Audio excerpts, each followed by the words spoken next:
Joseph, a man exalted. Now the third day was Pharaoh's birthday, and he gave a feast for all his officials.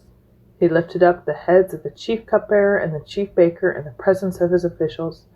He restored the chief cupbearer to his position, so that he once again put the cup into Pharaoh's hand, but he impaled the chief baker, just as Joseph had said to them in his interpretation.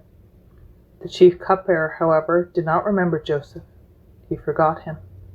When 2 full years had passed, Pharaoh had a dream. Genesis 40, 20-23, 41, 1a. The Bible, NIV. Drip, drip, drip, drip, drip, drip. The sound of water on the prison walls was a regular cadence to every moment of Joseph's day. It was there when he fell asleep, as he did his chores around the prison, as he cared for the other prisoners. Each drop would take its time to hit the exact place the others did, never too close to become a constant irritation, but frequent enough to keep you at night thinking of the past until you fell asleep from pure exhaustion. Sometimes it was a blessing, especially when a bowl was placed to catch the precious drops in the desert pit. On some days, when rain would fall, the drips would become a torrent, and the prison walls would be cleansed of sand, and the dry, sandy floor would turn to mud. How long had it been? The prison warden was incredibly pleased with him, as all those he had served had ever been. He only cared for what he ate and left it all in Joseph's hands, as it was much better to have someone to do than to languish in your own prison cell. Yet it was still a prison, and though the prison warden was content and happy, he was still a prisoner.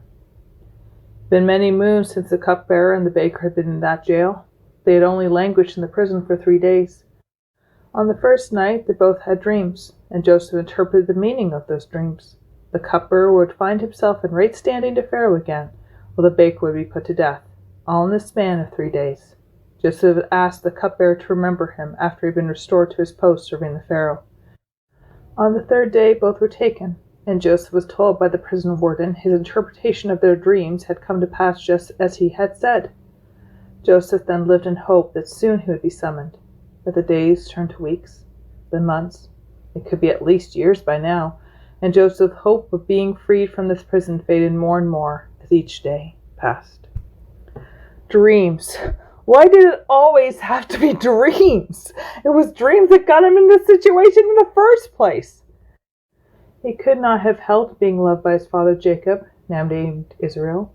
It was not that he asked for the beautiful coat, the coat that his father had commissioned to be made for him, with so many bright, beautiful colors, with purple and gold and silver and green and yellow and so many others. The memory of his loving father's face when Joseph received that coat put a lump into Joseph's throat. If only he had kept his mouth shut, he should not have shared his dreams with his brothers, technically half-brothers or cousins if you want to look at it, since some of their mothers were sisters. Yet the dreams of the bushels of hay were so real, and his brothers 12 did kneel before him. The next dream, where the sun, moon, and 12 stars also bowed down, felt more real than regular dreams. Yet looking back, there was no way he could have kept quiet. How could he? He had been taught to be honest and true. The teaching had been ingrained from him from childhood. He remembered the day when the whole family had packed up and moved away from everything he had ever known. He remembered the joy he had riding on his father's shoulders as they set out. The joy of seeing his father and having him as a constant presence, something that had not happened in years. He remembered later the great camp of warriors that came after them. He remembered the fierce words between his father and grandfather. He remembered his little child's heart almost stopped dead with fear when his father proclaimed death upon his mother.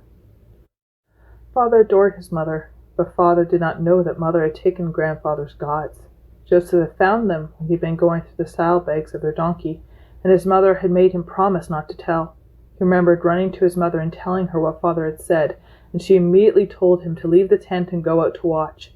His heart almost stopped as his grandfather went to their tent, each moment thinking he would come out with his mother and their gods. He prayed to God of his father Israel to please protect his mother. Then grandfather came out to the tent with nothing.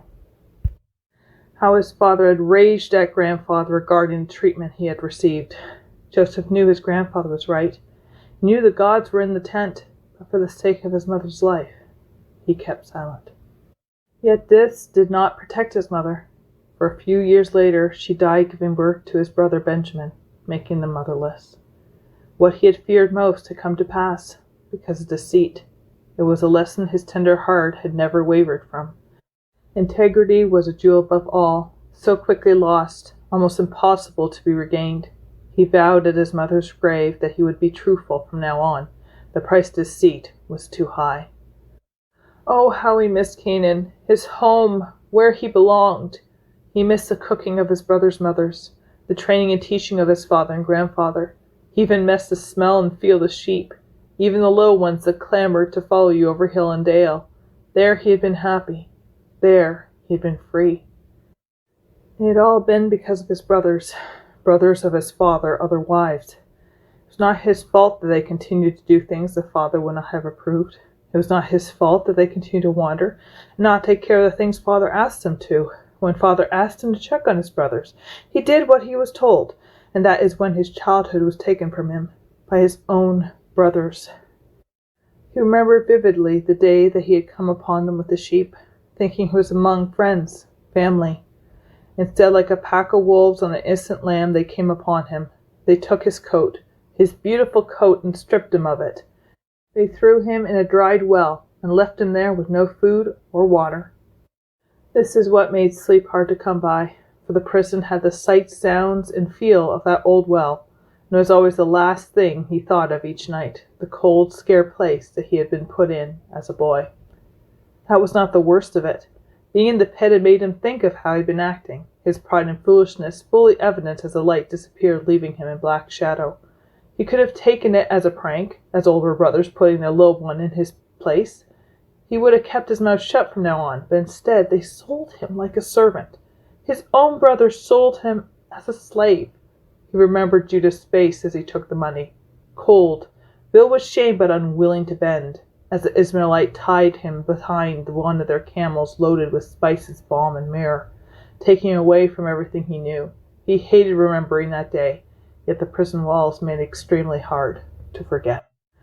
The journey to Egypt was a blur now, though at the time was excruciating with putting one foot ahead of the other. There had been nothing to make a day different, just to stay warm in the night and get some sleep, to wake to exhaustion during the day, and maybe water and a bit of food when they stopped. The day he came to Egypt had been etched in his memory. The grandeur and lavishness he saw around him made his special coat of colors seem like rags, and the squalor, hardness, and desperation he saw in masters' and slaves' eyes filled him with fear and panic of what might happen to him. On the way here, the regular cadence of travel had left him numb. Now, when he was placed into the slave line, his heart pounded, and when he was sold, it rose to a fever pitch. What was going to happen to him? The preparation for him to be fit for work was degrading and rough. He never had strangers so close to him before, but it was soon completed. A slave lives in a state of anxiety every day. You're never told what or why, just what you need to do, and if you do not do it properly or quickly, punishment would be merited out. This is when his father's and grandfather's teaching of reading, writing, and speaking Egyptian saved him, as well as his quick mind and talent of figuring out a solution for any problem he saw. They had both taught him well, and his training soon caught the eye of his master Potiphar, the head of Pharaoh's army. After his master had tested him, he was soon taking care of everything that Potiphar owned. All the master cared for was what he would eat that day. Everything else he placed in Joseph's hands, and everything Joseph touched prospered. It was not just the eye of his master that he had caught. Potiphar's wife had also set her eyes on him, but for a different intent. The moment he became chief of all that Potiphar owned, the woman would not leave him be. She wanted him in a way only her husband should give her, and Joseph knew that his success did not come in her himself, but because of the God of his fathers. So he did his work well and learned to avoid her at all costs, or at least have someone with him so he would never be alone with her. He knew the price of touching a woman that was not his well. It was another memory edged deep within him. He remembered the uproar when the news came that their beloved sister Dinah had been defiled. It did not matter that the man was a prince. They would do anything and everything to keep Dinah. He had ruined her, dishonored the family, and her brothers were out for blood. He was confused when they spoke so graciously to the father and the boy who had done this terrible thing, as moments later they spoke of destroying the whole household. Joseph stayed out of his brother's way at that time. Their anger was so strong it burned everyone near. 3 days later, the graciousness that his brothers had shown revealed itself as deceit. For Simeon and Levi went and killed the whole city, who had all willingly participated in circumcision, the one requirement that the brothers demanded. He remembered the cries from the city, the sorrow, and how his brothers had looted and taken everything for themselves as well as their sister. The experience confirmed that deceit never pays, and that touching a woman dishonorably would bring great trouble upon you. For if nothing would abate a brother's wrath, what would the wrath of a husband do? He should have known that it would only be a matter of time. The other slaves and servants gossiped about his master's wife's appetite for young men, that the master did not know about. He stayed out of the conversations. He had too much to do, but he did hear and knew she was trouble. Yet as a slave, his only protection was to avoid her. He had already told her that he would not go against his master and his God to her. He was going from one task to another one day when she cornered him and grabbed his tunic, and insisted he should come with her. There was no one around, and she would not let go, so he ran. If he had not, something would have happened that he would have regretted, but he left his tunic in her hands. This she used as evidence, saying that he was the perpetrator, not her. Potiphar was furious and sent him to prison for a crime that he did not commit, yet the evidence was stacked against him. For who would believe a slave, even a faithful and good slave, over the queen of the household? Looking back, though, he saw his faults. The beautiful coat had inflamed the great pride of who he was with the special treatment of his father and grandfather, as well as the special dreams. He had believed that he was special, just as his mother used to tell him. A beautiful miracle child, a blessing from heaven. The time in the pit surprised him. The time in a slave in Potiphar's house worked slowly on his pride. Yet when he had been feeling comfortable and prideful again with his position, the scandal had happened. This all brought him to now, to the drip, drip, drip of the walls, and the work to be done as a head prisoner for the warden, where his pride, arrogance, self-will, and self-love had been decimated like sand. Yet through it all, the God of his fathers had been watching over him. He could have easily been sold to someone else who had not treated him as well as Potiphar, or had seen his worth. With the accusations against him, he could easily have lost his life. Yet instead, he was here. The fear brought to mind the time he saw his father the most fearful, when his uncle Esau was coming to meet them. The one his father had deceived and stole blessings and birthright from. He was coming with an army of 400 men. His father had fearfully woken all the family and taken them across the river to protect them. Yet he himself stayed on the other side, alone. When dawn came, his father joined them, limping, because of a wound in his hip. Yet his eyes had no fear, but peace. He told them that he had wrestled with the angel of the Lord, that the angel had blessed him and changed his name to Israel. This and the stories his grandfather Isaac told him about himself and his father, Joseph's great-grandfather Abraham, gave the foundation for Joseph's faith. Faith in this God of his fathers, who had protected and provided for his family, who had provided for him now. Why did the Lord give him those dreams all those years ago? Why did he bless all the work of his hands, and still slavery and prison had happened to him? Why did the Lord give him interpretations of those dreams, if it was not going to use it to get him out of here? Had the Lord abandoned him? Evidently not, for he still found favor for those he served. And yet he was still here. Lord, what is your plan? Joseph was the beloved favorite son of Israel, who had 10 older half-brothers. As we read, he was loved and cared for by his father, but because of his dreams of glory, as well as his father's special treatment of him, his brothers, consumed with jealousy, threw him into a pit, then sold him to be a slave in Egypt. Even then the Lord was with him.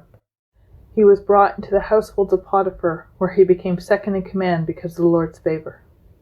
Even in this he never lost his humility and integrity, but saw himself as he truly was, a servant and slave not just to Potiphar, but the Lord God of his fathers. This protected him from the wiles of Potiphar's wife. Yet even though he was a man of integrity, Potiphar's wife's deceit placed him in a bad situation. Twice in his life other people's sin had placed him to deal with the consequences of their sin, yet the Lord was with him. Through all this, the Lord was teaching Joseph about working hard, about integrity, about how power used wrongly could do great damage, that pride, arrogance, and self-love could lead to a great fall. All these experiences created the character, integrity, and experience that Joseph needed for the time the Lord had planned for him. When Joseph was still safe in his family, the Lord gave him a glimpse of the future he had for him. Yet the way to that future was not the way someone would expect. Worldly success is seen as going from peak to peak, yet this is not how the Lord works. He likes to test those he loves to make sure that they will be faithful with the gifts he wishes to give, that the power, authority, blessings, and gifts will be used well. Joseph was tested in this, and he passed with flying colors. All the hardship that Joseph went through had placed him in the right place at the right time. Without his brothers selling him, he would not have been in Egypt. Without Potiphar's wife accusing him, he would not have been in prison to meet the cupbearer. Without the cupbearer forgetting Joseph, he would not have been in the prison just when Pharaoh needed him, when he had the dreams, which gave Joseph enough time to use the 7 years of plenty to store up food for the 7 years of famine that was to come. It was also the Lord's way that he cared for Joseph's family. For since Joseph was sent on ahead, when the famine hit, his brothers came to buy grain. After testing his brothers, he revealed himself to them, forgave them, and bid them to bring the whole family to Egypt to be provided for through the famine and beyond. The very words Joseph said to his brothers were, "You planned for me evil, but the Lord used it for good." The Lord has great plans for you, and an extremely hard situation that you are in may be giving you the skills and character you need for the future. The position you are in could be positioning you for the next step in His plan. He loves to exalt the humble and humble the proud. The humble know who they truly are, and when He exalts them, they exalt Him for what He has done. The Lord has great and good plans for those who love Him, for those who are called according to His purpose. He's never left you nor forsaken you. What others have done to you may have been great evil, but God loves you and can use all those things for your good, to build you up into an amazing person that He can exalt for the betterment of those around you and for the glory of His name. To read the story of Joseph for yourself, you can find it in Genesis 30, 33, 37, 39, and 50 of the Bible.